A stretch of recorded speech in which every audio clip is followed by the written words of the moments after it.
Hello students, in previous video we were discuss about the electron transport and splitting of water. Now we are going to discuss about the new topic, that is the photophosphorylation. ठीक है, photophosphorylation अगर हम बात करते हैं, इस terminology का मतलब होता है it is a process through which ATP is synthesized from ADP.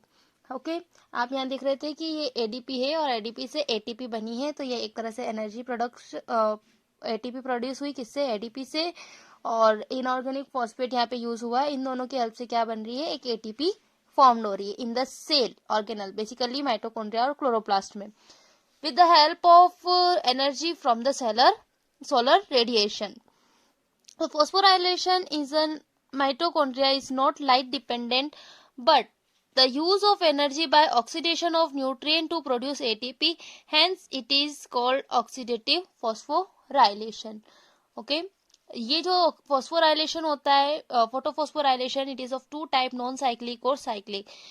जब PS1 और PS2 दोनों इन्वॉल्व होते हैं, okay, in that cooperate with in driven synthesis of ATP. During this cycle the electron released from the PS2 does not return to it, hence it is known as the non-cyclic photophosphorylation.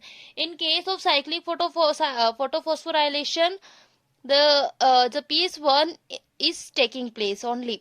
okay, तो जो electron release होता है किससे, reaction centre P700 से, वो वापस return हो जाता है और एक सीरीज ऑफ कैरियर बनाता है जिसमें उसका सर्कुलेशन कंटिन्यूशन में होता है, जिसे कि आप क्या कहते हैं, जैसे कि यहाँ आप देख सकते हैं. तो यहाँ पर वापस क्या हो रही है, through the cyclic flow only the synthesize of ATP takes place. Okay, not NADPH. Understood. Basically जो यहाँ पे देखेंगे ना, the excited electron in the cyclic photophosphorylation does not pass on to the NADP positive, instead it get cycle back to the PS1 complex. Okay, और यहीं पर ऐसा आप क्या कहते हैं, non cyclic photophosphorylation. Now let discuss the next topic, that is the dark reaction. Dark reaction जिसको आप बायोसिंथेटिक फेज भी कहते हैं. Okay, biosynthetic phase, this is the phase does not require direct sunlight but it depend on the product of light reaction, that is ATP and the NADPH besides carbon dioxide and water, what drive that process leading to the synthesis of food, more accurately the sugar. okay, इसे आप क्या कहते हैं, dark reaction कहते हैं. As soon as the light becomes unavailable, the biosynthesis process continues for some time and then even naturally stops and starts again if the light is made available again. Originally, this process is known as the carbon fixation or the photosynthetic carbon reduction cycle. इसको आप PCR cycle भी कह सकते हैं. Don't आप इसको biochemistry में mix मत कीजिएगा, ठीक है.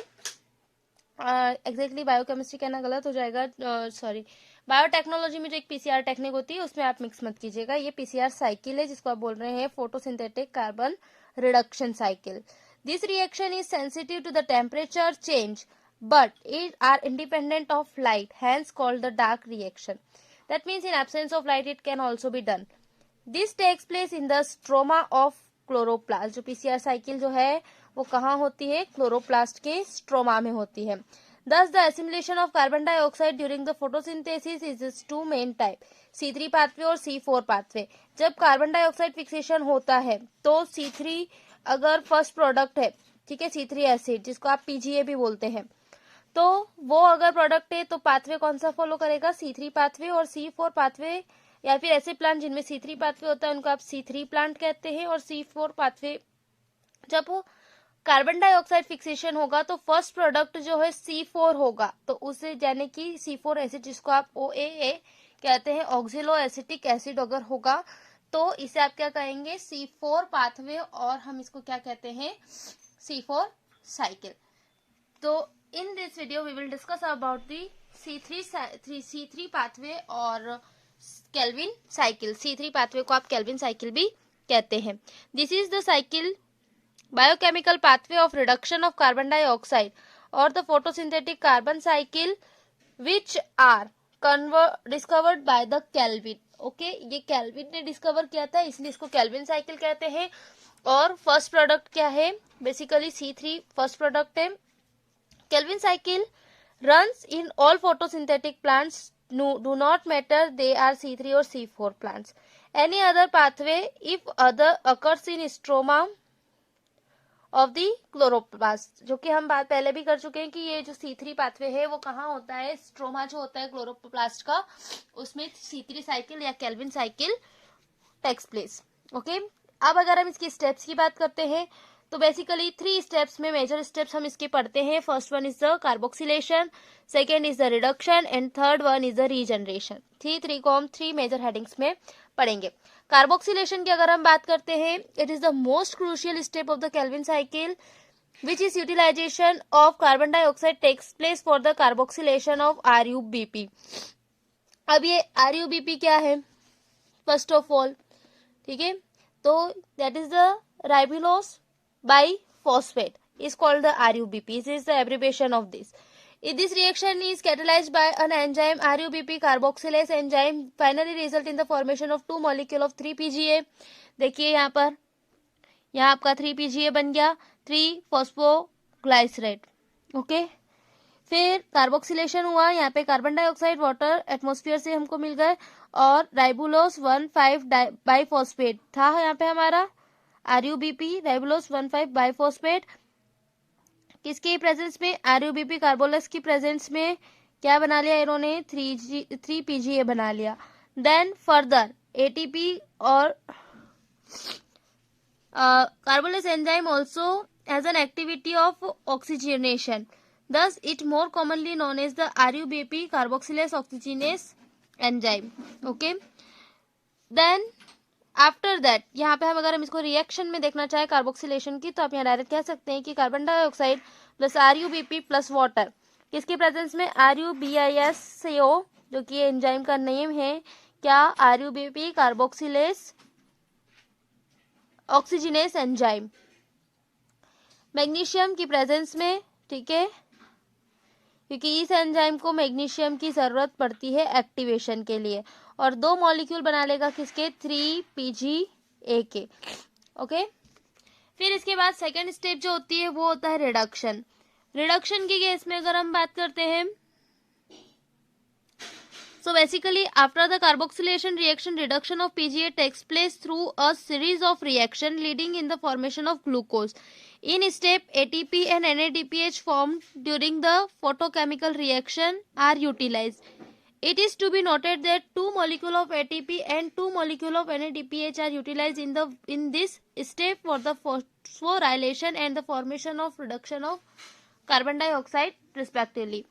अगर हम बात करते हैं वन टाइम रिडक्शन के लिए, ठीक है, यहाँ अब अगर हम बात करते हैं स्यूक्रोज तो 6 कार्बन बनेंगे, लेकिन कार्बन डाइऑक्साइड से 1 कार्बन बनने में बेसिकली तो यहाँ पर हमको क्या लगेंगे, 2 ATP और 2 NADPH लगते हैं, और ये क्या हो जाएंगे, ATP will be converted into ADP और NADPH will be converted into the NADP positive plus phosphate. Okay, और इसे हम क्या बोल रहे हैं, रिडक्शन हो रहा है ये, और हमको यहाँ पे 6 साइकिल कंटिन्यू होती है, ठीक है, 6 साइकिल कंटिन्यू होकर हमको 1 मॉलिक्यूल मिलता है किसका, आपको ट्रायोस फॉस्फेट यानी कि स्यूक्रोज और स्टार्च का। Okay, then the third one is the regeneration. अब आपके पास स्यूक्रोज और स्टार्च है, ट्रायोस फॉस्फेट जो है that will be regenerate, ATP will be converted into ADP, और यहाँ पे क्या हो जाएगा, रीजनरेशन हो जाएगा। अल्टीमेटली अगर हम काउंट करें कि यहाँ पे कितनी ATP यूज हुई है, ठीक है, रीजनरेशन के लिए अगर हम बात करते हैं, तो केल्विन साइकिल जो फंक्शन करती है बेसिकली ATP और NADPH की जो सप्लाई अगर इनको रेगुलर मिलती है तो ये रिकंटिन्यूशन में वर्क करती है। अब अगर हम यहाँ बात कर रहे हैं कि जो टोटल कितनी ATP यूटिलाइज हुई और कितना इनपुट था कितना आउट था, तो देखिए 6 कार्बन डाइऑक्साइड लगे हमको और 1 ग्लूकोज का मॉलिक्यूल बनकर के बाहर आया। 18 ATP कैसे हुए, देखिए यहाँ पर आपको 2 ATP और 2 NADPH लगे और इसके 6 राउंड हुए, तो 2 × 6 इज इक्वल टू 12। ओके, और यहाँ पर ADP बन के बाहर निकला, तो कितने हो गए आपके टोटल 18 एटीपी लगे और 18 एडीपी बने। अंडरस्टूड?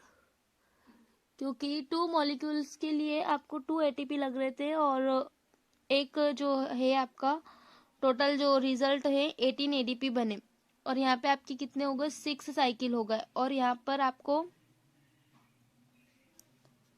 6 साइकिल में ये 6 टाइम एटीपी ये लगेंगे। ओके, 6 टाइम हमारे, क्योंकि 6 साइकिल्स होंगी तो हर बार ये एक एटीपी यहाँ यूटिलाइज हो रहा है, तो 6 साइकिल्स में कितना हो गया, हमारे 6 एटीपी यूज हो गए। तो ये अल्टीमेटली कितने हो गए हमारे, 18 एटीपी हो गए। ये किस समय लगे हमको, रिडक्शन के टाइम पर। ओके, और ये वाले एटीपी हमको कब लगे, जब हमने यहाँ पर जब रीजनरेशन हो रहा था उस टाइम पे हमको लगे। और ये टोटल काउंट हुई एटीपी की, और सारे एटीपी एडीपी में कन्वर्ट हुए थे तो यहाँ पर आ गए। और NADPH हमको सिर्फ एक ही बार लगा, एक ही बार in the sense 2 NADPH use हुए और हमको 12 NADP मिले। ठीक है, 12 कैसे हुए, क्योंकि 6 साइकिल्स कंप्लीट होंगे, है ना, 6 बार, क्योंकि 6 CO2 ऑक्सीडाइज हुए। तो एक को ऑक्सीडाइज करने के लिए 2 लग रहे थे, तो 6 को करने के लिए हमको कितने लगेंगे, 12 NADPH लगेंगे, और अल्टीमेटली कितने मिल जाएंगे हमको, 12 NADP नेट प्रोडक्ट मिल जाएगा। Okay, in next video we will discuss about the C4 pathway.